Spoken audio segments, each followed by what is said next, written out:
And welcome to the Sportscast, April 13th, 2019. If you haven't yet, please subscribe on all our channels, YouTube, Periscope, iTunes. And if you're on iTunes, please leave a rating and a review. It will help us out tremendously. Please subscribe first and then rate and review. And go on to the sportscast.net for the latest news in sports. And check out the latest article by Justin Riley, which he's actually here to report on something. But today is Alabama's spring day. Hold on. Alabama A-Day. It's a spring game they have in April. And to tell us a little bit about it is Justin Riley. Welcome back to the Sportscast. Hey, glad to be here, man. We've got some college football in the middle of spring to tide us over until the fall. So anytime we have that, it's a pretty exciting day. Can you explain to the audience what's A-Day? What does it consist? Why does it matter? Well, it matters is because we get a glimpse of college football during the, quote, dead period, where we don't have a whole lot going on. And it also allows us to get a glimpse into what to expect coming into the fall. For some of us, it gives us a lot to be excited about.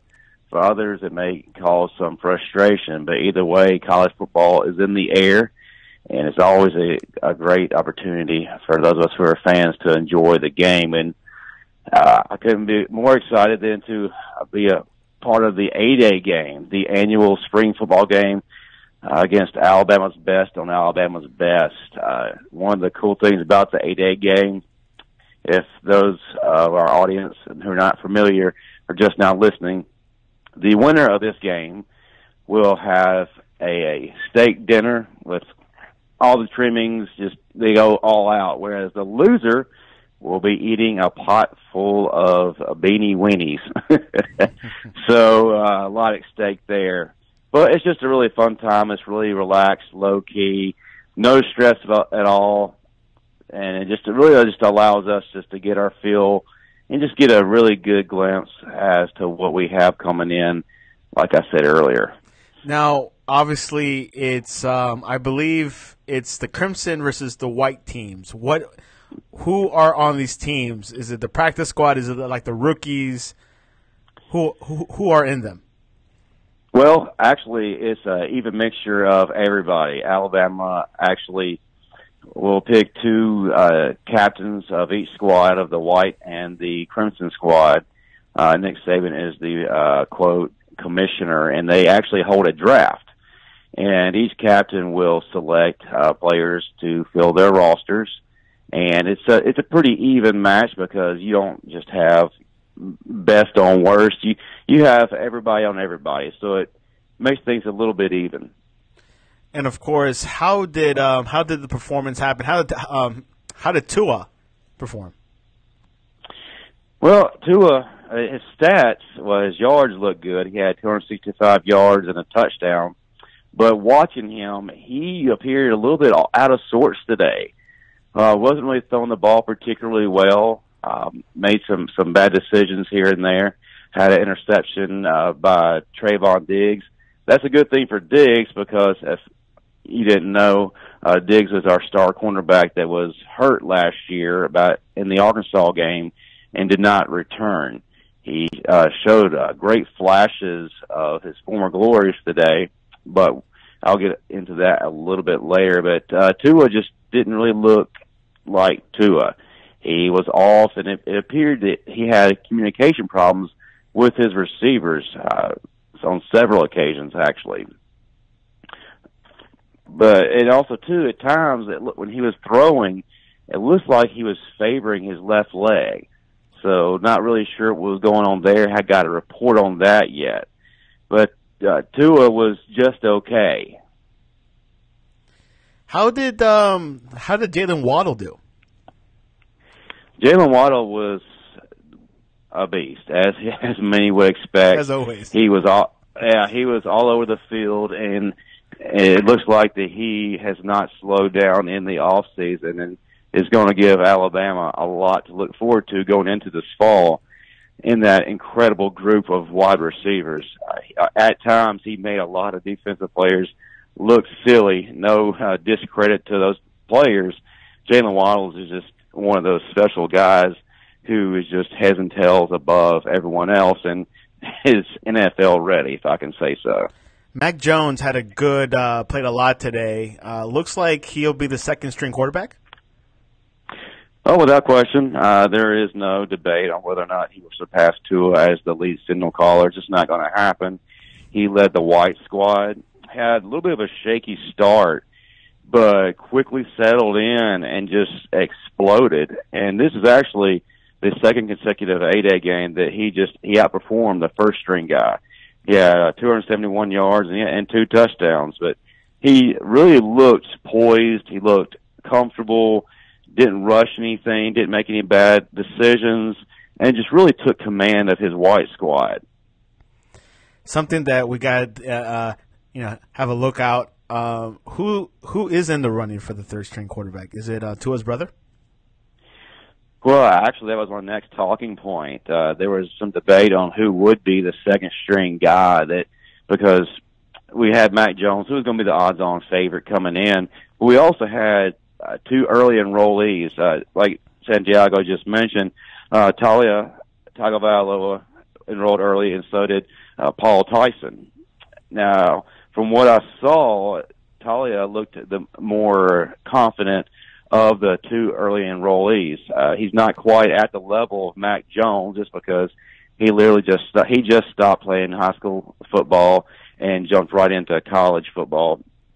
And at times he looked like a high school player playing against college players. And then there also were times where he showed flashes of great potential. He had 93 yards and actually had a touchdown that he threw in the corner of the end zone to Jalen Waddle. He looked really good, looked calm and confident. You know, he had a few errors here and there, but he's a young kid. He's very versatile and just gave the Crimson Tide faithful something to possibly look forward to. The first touchdown of the game was Najee Harris with a 4-yard touchdown. How did Harris look? Well, actually, Harris, as well as the other running backs, had tough sledding all day.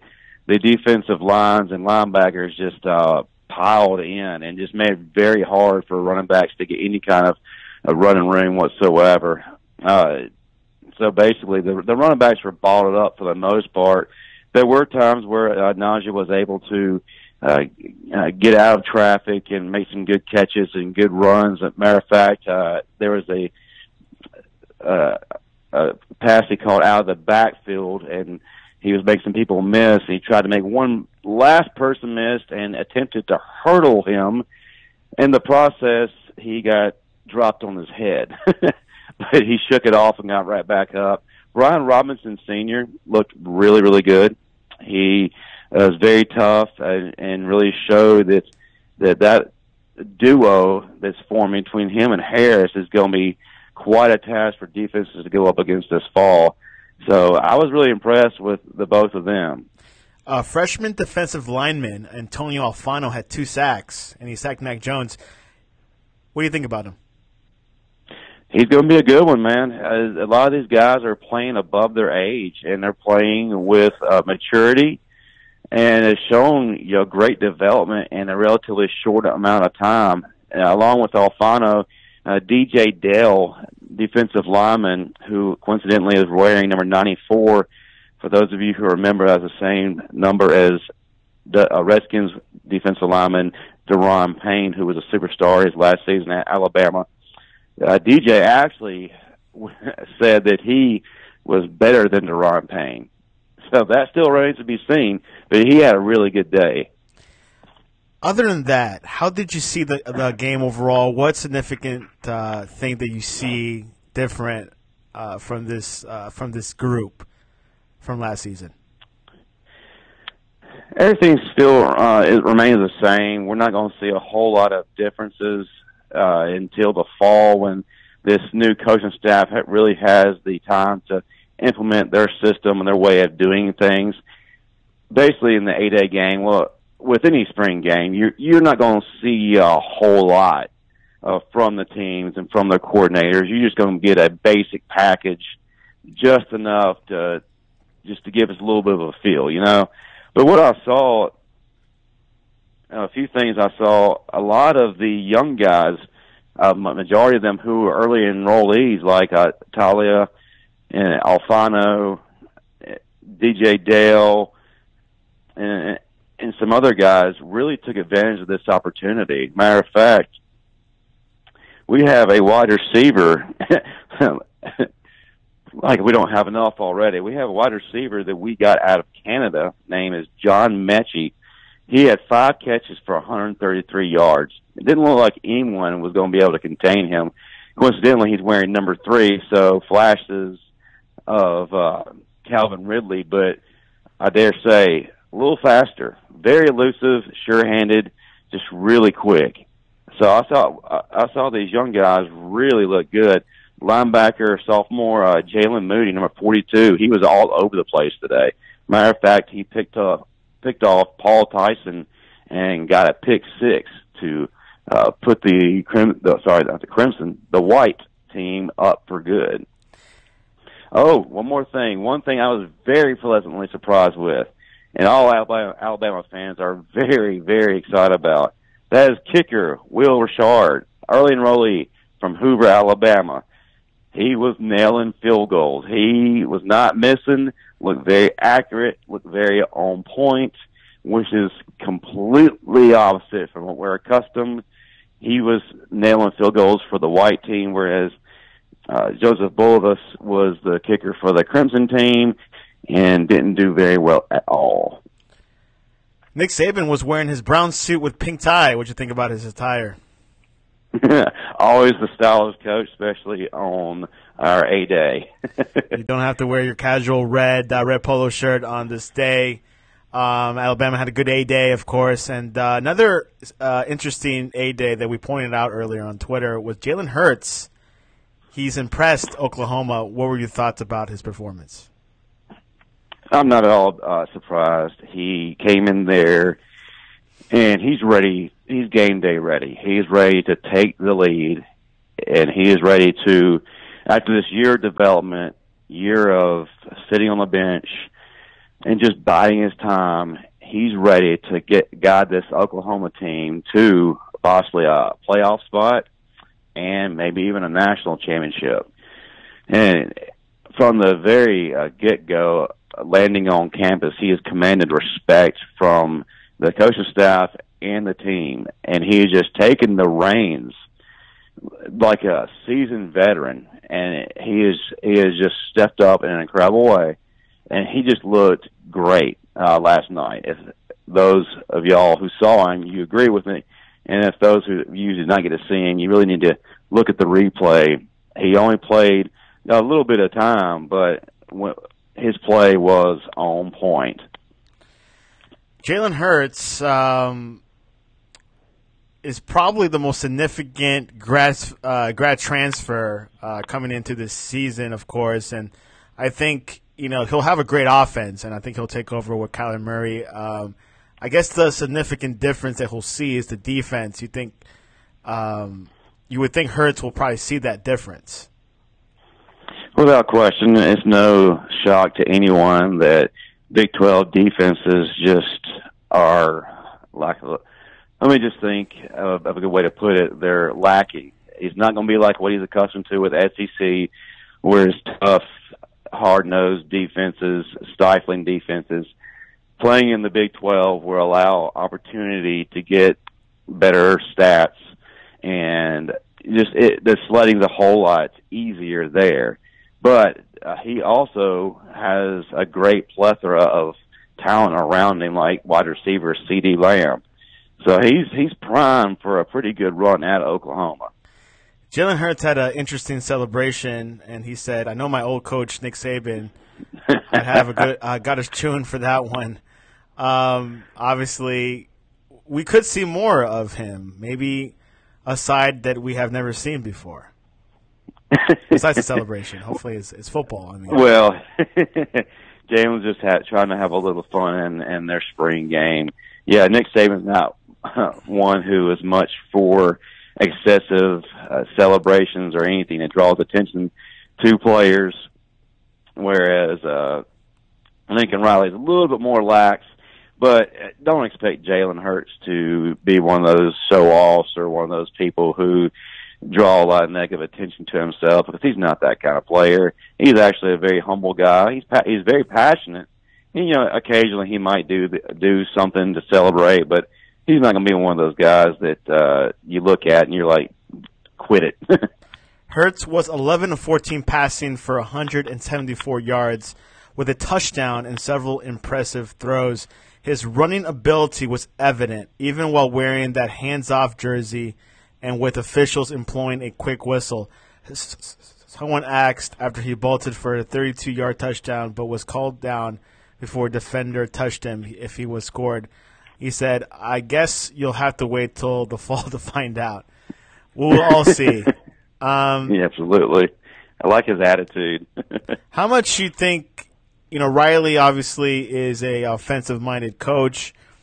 How much do you think he can do with Hurts like he did with Murray? You think Hurts is – obviously we don't know who's better in your opinion, but do you think he can get out of a lot with Hurts like he did with Murray? I absolutely think that he can. His track record speaks to himself because he was able to develop the past 3 seasons. Baker Mayfield got him to the Heisman Trophy, as well as being the number 1 overall pick in the NFL draft.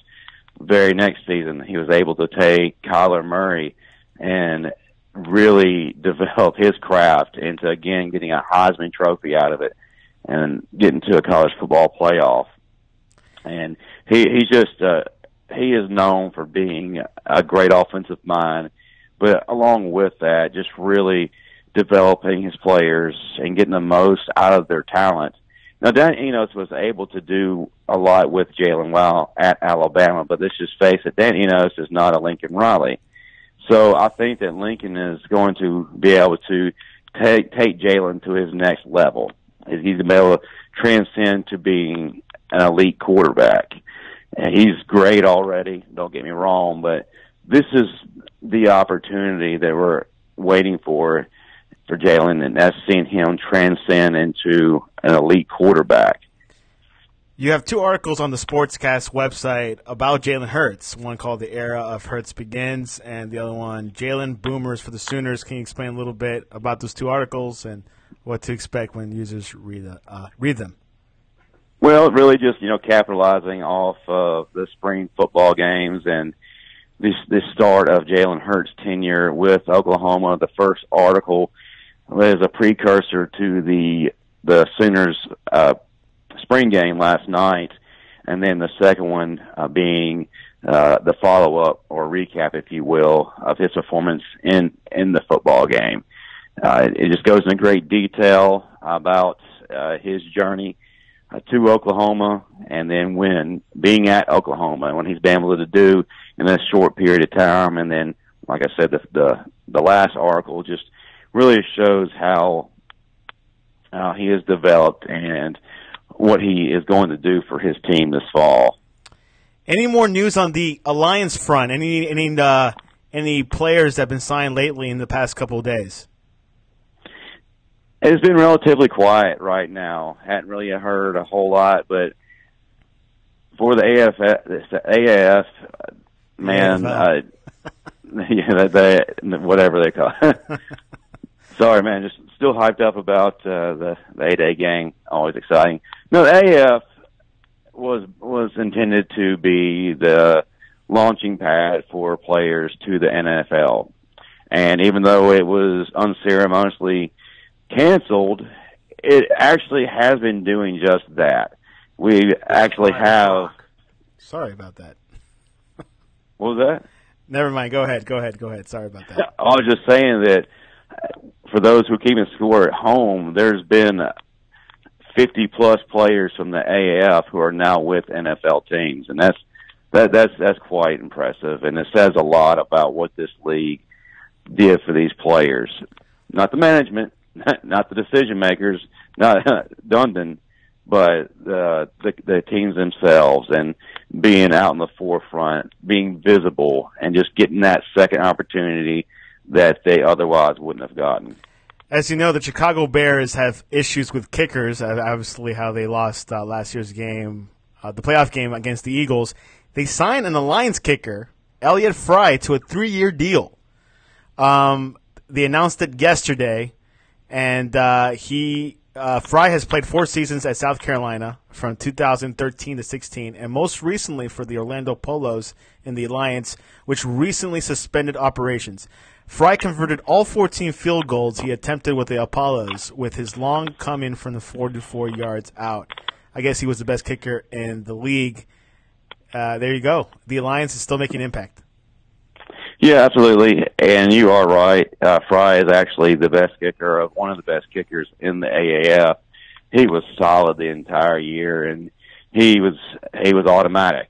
But also, too, there's another kicker. I don't believe he's been signed yet, and he was with the Atlanta Legends. Can't pronounce his name at all, but he's pretty solid as well. He just didn't quite get the, exposure that Apollo's kicker Fry did, just because Atlanta was one of the teams that really wasn't that good. So you may have missed what he was able to do in the course of things just because they weren't being advertised very much. But he's really good, and he was automatic. I don't think he missed many. Matter of fact, if they needed a field goal, he was going to be the guy to nail it. So that's another name to be looking for. I'm sorry, I don't know it right now. It's okay. I should kick myself being a contributor to a sports site. But they got me this week. That someone asked me about the Masters, or like the what's it called, like the majors, and I didn't know what was the I know like the majors, probably 4 tournaments in that scope. But yeah, it's hard to memorize everything. That's the world of sports, isn't it? Absolutely, man. The Alliance, a pair of former players from the Alliance filed a class action lawsuit this week against the Alliance, alleging the leaders of the defunct Spring League concealed its financial status and defrauded players out of millions of dollars.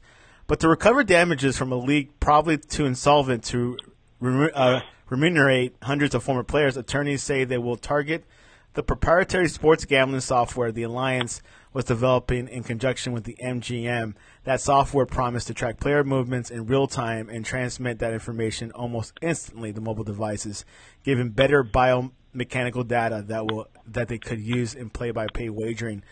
I guess there's still money to be made in the Alliance. Well, there is, like you're saying, a lot of these players have not been compensated the way they are promised. Had a lot of promises broken, and then two, there's a lot of players who've been injured, and the AAF is not covering their medical expenses. So yeah, it's not a good situation for the AAF, and then they're not really showing that they were, I guess, altogether honorable. And these players are taking a stand, not just for themselves, but a lot of players in the league. As a matter of fact, the AAF was apparently not paying the hotel stays for these players while they were staying in season, and when a lot of them returned to their hotels that last week, they found their belongings in the middle of the lobby because the bill hadn't been paid. So, yeah, it's just not a good situation, and these players really need to be taken care of, and you got 2 guys who are willing to go to bat for them. The Alliance news continue. There's still a few players out there not being signed, including Trent Richardson. We haven't heard anything about him, but maybe Richardson's acting for more than he should. But we'll I doubt it. I think I doubt it, man. At this point, Trent just wants to be on a roster, and he's willing to do whatever it takes to get there. Well deserved. I think he was like the most standout player in the Alliance, and to be specific, maybe just like the running back position. But we'll see what happens in the next couple of weeks. There's still time. April 25th is the draft, by the way. The big show is going to come, and we're trying to coordinate that together, and hopefully we'll have a good solid hour. NBA, right now, the Nets are up against the Sixers 105-94. If the Nets pull off a first game, that's an upset. Yeah, it's huge for the Nets, and I believe that the Sixers, they have some players that are not quite 100%. Is that right? I don't know. I've not heard. Well, actually, now I'm seeing that Embiid has a knee issue. So yeah, they've got some key players who really aren't 100%. So a lot of people are really questioning just how far would they get in the East. So if they're going to do something, they need to do it early on. If Brooklyn's able to get a few wins out the gate and against them, it's not going to spell very well for the Sixers. Luke Walton got fired by the Lakers this past week. Of course, Magic Johnson resigned this past week. But now it's reporting that Walton might become the Sacramento Kings head coach. Yeah, I just read something about that, which is great for him because I think he's getting a lot of unfair negative press because of what's going on in L.A. and a lot of blame is being placed on him. LeVar Ball is one of those people who are leading the charge, but don't hold this against Walton. He's a very good coach, and I do believe that he should be given a chance. And it looks like Sacramento's going to be the team to do it. There's just so much junk going on in L.A. It's just a reality TV show, a bad reality TV show, full of a lot of dysfunction. And we saw glimpses of it throughout the season, but a lot of it now is starting to really come to light, as we saw by Magic Johnson effectively resigning, and mainly because of all the negativity that is swirling about the Lakers organization. So you think I'm sure we will continue. Yeah. We will continue to see more from this circus as the days and weeks come. Do you think, with LeBron coming in, do you think he ruined something beautiful happening? I think Luke Walton, coming in and Lonzo Ball, you think that's something that I think LeBron just messed up, and now you're seeing the repercussions? I think partly yes, to be honest with you. I don't think LeBron should have gone there. I think that it disrupted the chemistry that they had there, which was good. There was a lot of promise being shown from the young guys that are there right now. And it got completely disrupted, and then there was chaos inserted to all of it, especially with the Anthony Davis fiasco, and just a lot of negativity was brought in, and they really should have just held off on bringing LeBron and really concentrated on the talent that they had. I think that bringing LeBron in was just a desperation move on the Lakers organization to try to catapult themselves right back into an NBA Finals contention. So, yeah, I wasn't in favor of it. I'm a Lakers fan, so I wasn't in favor of it at all. We'll see what happens with the Lakers organization. Obviously, we're seeing just a LeBron-centric Laker team, and we'll see who stays, who doesn't. And I've been hearing Tyronn Lue might become the head coach, so that should be quite interesting. I thought his coaching days were over. Which is really funny because James got him ousted out of Cleveland, and now he's possibly coming to LA. Actually, no. He actually left the season after LeBron left. So him and LeBron were cool. Okay, I must be thinking about coach. The Cavs fired him after him going 0-5 at the beginning of the season. So they definitely brought him out, which was stupid. Yeah. Yeah, now it's coming back to me. Yeah, that was just completely stupid. How do you fire a coach? Yeah, I get it. They were 0-5, but it's 0-5 over a span of how many games are there in the NBA season? And you just left you just had one of the greatest players in franchise in NBA history depart. You really expect the guy to be undefeated right out the gate? That's a complete stupidity. But with the Lakers organization, they're going to have to fix a lot of stuff. And if they bring Tyronn in, to be honest with you, they need to bring a strong coach in there. And that strong coach needs to have complete and total control of that team, and he needs to just clean house. Now, and the thing is, the Lakers are good. You can look at their roster, and you got to ask yourself the question: with this talent level that they have, how in the world were they this bad? Yeah, something that we need to look at, obviously, and we'll see if LeBron could, take them to the playoffs. That's the goal, and possibly make a deep run. Anything else before we head into game predictions? Man, I think I've said my piece on everything, so let's go for it. Let's go. Let's predict the NBA bracket. Well, not the bracket, just like the first round. Who will win? Well, actually, no. We'll just predict like the game ones. Orlando Magic at the Toronto Raptors. I like Orlando, but I think Toronto is just too strong. I think they take game one and probably the series. Clippers at the Warriors. It's going to be the Warriors, and to be honest with you, I'll be surprised if L.A., bless their hearts, wins a game in the series.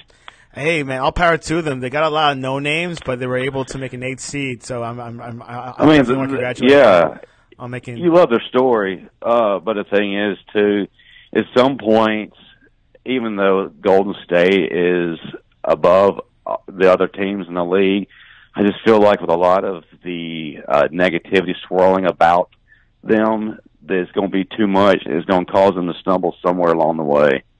Let's go into, still in the West, Spurs at the Nuggets. I like the Nuggets in this one. I think it's actually going to be a pretty solid series. Probably one of the more entertaining of the series. We'll see. Yeah, we'll see. I think this is like the Nuggets' big test to show if they're good or not. I mean, obviously, I think they'll pull it out, but they have to surpass the Spurs. It's not going to be a walk. Pacers at the Celtics. Well, Celtics on paper are the superior team. I just wonder if they're going to get rid of their nonsense and be able to play to their full potential. I'm going to take Boston in the first game, but I do like the Pacers. Pacers are good. OKC at the Blazers. Huge series. OKC. I think Westbrook and his crew are a better squad. I think they'll take this game. Let's go Pistons at the Bucks.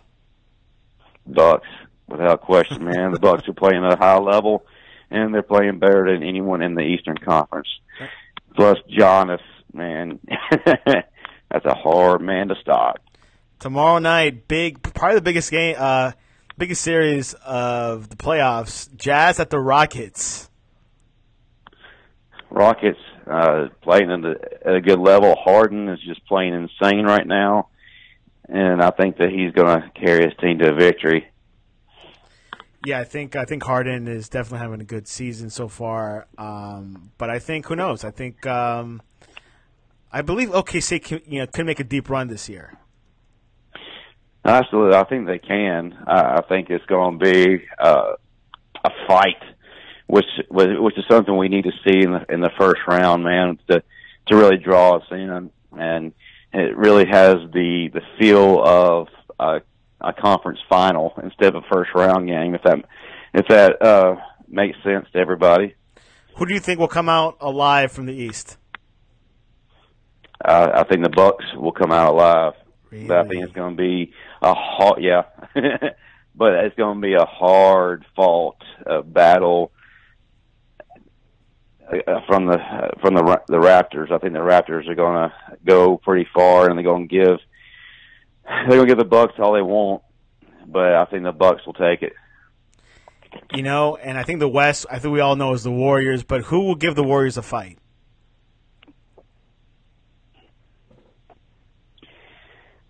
I'm still waiting. I'm still waiting to get the answer to that question, to be honest with you. Because I just don't see. Because no one really matches up with them. But I think the biggest question is, are the Warriors at any point going to beat themselves? Wow. And I think Curry is not 100% fit. No. And that's another thing. So if they can rally and they can just put all this nonsense aside for the playoffs, and they're focused, then there's no question they just run through the gauntlet, and they're in the NBA Finals. Because the first round they have the Clippers, the next round they have either Utah or Houston. We're thinking Houston. Houston could give them a fight. Oh yeah, absolutely. and that's the matchup that I am waiting to see and will expect to see. So I'm looking forward to that possible fight. And then at the other side of the West bracket, you got OKC, Portland, Denver, and San Antonio.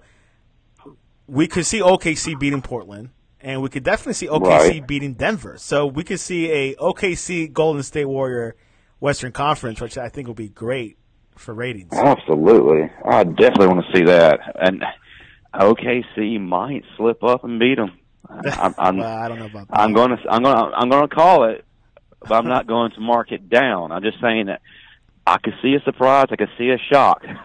Yeah, I mean, I'm thinking the Rockets might slow them down like they did last year, but Chris Paul not 100% either, so we'll see. Maybe even Utah could give a fight. We'll see. And then obviously in the East, I see Toronto and Sixers squaring off. Well, I don't know but the Sixers. I don't have full confidence of them making it out of the first round. They should, they could, but not 100% all there. So we're definitely going to see the East is going to be more exciting, I think. Well, no, both ends are going to be fine, but like the East will be as exciting as the West. So, yeah, it's kind of even now. Yeah, there's not really that disparity that we've been accustomed to the past several years. Exactly. And random question of the day: can a fish be a pet? Yes, because they are not requiring a whole lot of work. So. But the thing is, though, that they don't really give you anything back, though. I mean, they don't do anything in return. You can't pet them. You can't cuddle with them. You know, they won't protect you.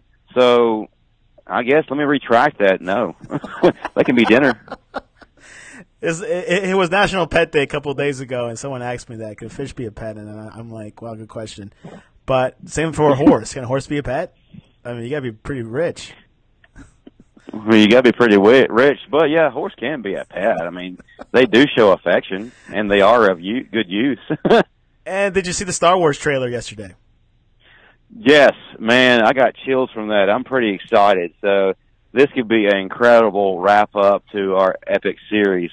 The previous movie didn't get a whole lot of love from Star Wars fans, which they need to let that go. I thought it was pretty good, but. Yeah. This is going to be seemingly a great movie, so can't help but look forward to it. And Palpatine's back, apparently. Yeah, that's what they're alluding to, so I'm wondering if this is just something to get us interested and get us talking, or is this just is that the real thing, Yeah, I think it was a great trailer, which I still don't know which was the better trailer, that or the Joker, but they're both pretty good, though. I think Star Wars is a whole nother level, but the Joker trailer was very enticing. It's funny. I'm ready. Few people do think Joaquin Phoenix is perfect. Perfect for the job. Like they don't have to see it. Oh, I mean, I know he's crazy enough to be the Joker. I'm starting to buy into it, man. Especially seeing the trailer and seeing him in that persona. I think he's crazy enough to pull it off. So, but it remains to be seen. And like I said, the biggest thing that we need to do is not try to go in there comparing him to Ledger's Joker persona. Well, you got to separate the two. Or Jack Nicholson as well. You can't forget him. Yes, and those Jokers are completely different Jokers, and they were a Joker that was fit for that specific time period. So, but do you really don't need to sit. But you think the Joaquin version will be more darker than Heath? I don't know if it's going to be more darker. I just think it's going to still be dark. It's still going to be twisted. It's just going to be a little different. And we just need to accept it as a separate entity. You think he's one of the greatest villains? Oh, the Joker in the comic books? Yeah, absolutely. I mean, overall, with all the villains. He's one of them, yeah. I put him and Darth Vader up there in the top 5. And the guy, like the big guy from Batman that broke his back. Bane? Bane, he's up there too. Yeah. He's a good character, but I don't think he's in the top 5. He's not Thanos. He only did one. Anyways, Justin, how can people reach you online to talk about the A game or Jalen Hurts? Well, go to our Sportscast Twitter page at the Sportscast1. Then also, too, use that same handle on Instagram as well. Yeah, we're on the Insta. We are on the Insta. We're getting a ton of likes for some posts here recently. Matter of fact, the Jalen Hurts posts are drawing a lot of love right now. So check that out. And, of course, but also, too. Yeah, go ahead. Also, too, you can email me if anybody does that anymore. 121training, that's the number 12, one spelled out, training@gmail.com. You can also talk to me on our Sportscast Facebook page. So pretty easy to find, and we'd love some discussion. It's not too late to get your beach body, right? Never too late, man.